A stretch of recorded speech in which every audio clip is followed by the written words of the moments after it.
নমস্কার, কেমন আছেন আপনারা? কণিকার চ্যানেলে আপনাদের সবাইকে স্বাগত।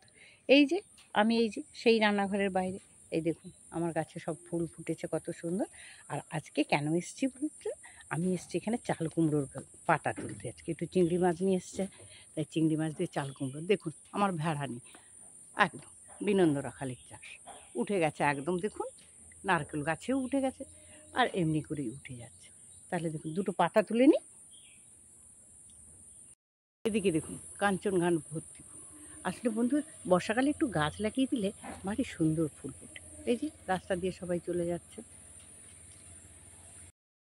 এই যে চাল কুমড়োর গাছ ভাড়া দেওয়া হয়নি, সে নিজের মতো করে, প্রকৃতি পারে, সে তার নিজের মতোই করে থাকতে পারে।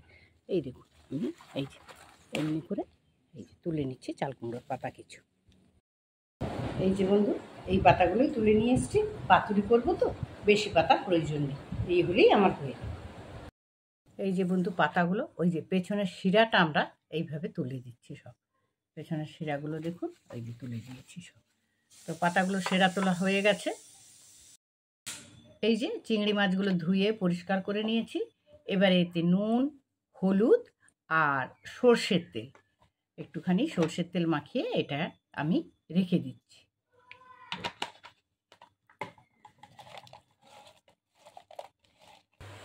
এদিকে দেখুন রাই সর্ষে নিয়ে নিচ্ছি 2 চামচ, আর এখানে সাদা সর্ষে নিয়েছি, আর খান 3 লঙ্কা, কাঁচা লঙ্কা অবশ্যই, আর খুব কম অল্প একটু নারকোল নিয়ে নিয়েছি।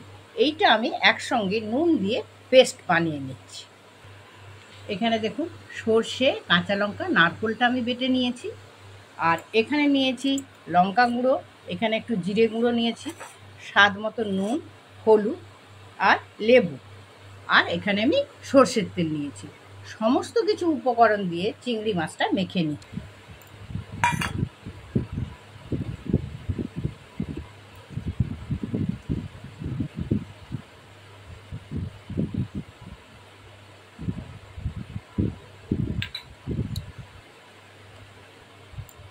এমনি সুন্দর করে মেখে নেব।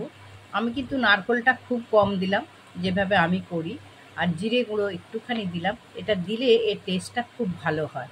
অনেকে দেন না, তবে আমি একটুখানি দিলাম। এবারে চাল কুমড়োর পাতাগুলো আমি এইভাবে ছড়িয়ে নিচ্ছি। এটা কলা পাতাতেও সুন্দর হয়, কিন্তু কলা পাতাতে যদি আমি করি তাহলে কলা পাতাটা আমরা খেতে পারি না। তাই এই পাতাটাও যেমন আমরা খাবো, তেমনি আমরা খাবো এই চিংড়ি মাছটাও। এবারে আমার চিংড়ি মাছ দেওয়ার পালা।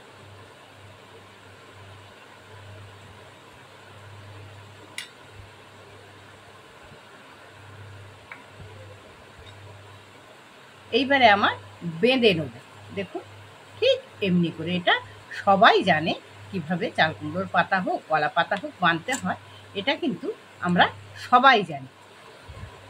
ঠিক এইভাবে সুতো দিয়ে বেঁধে নিচ্ছি। এই দেখুন ঠিক এইভাবে আমি বেঁধে নিয়েছি।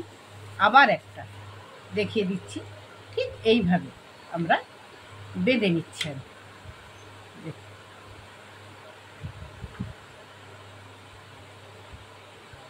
সুন্দর করে মুড়ে বেঁধে দিই।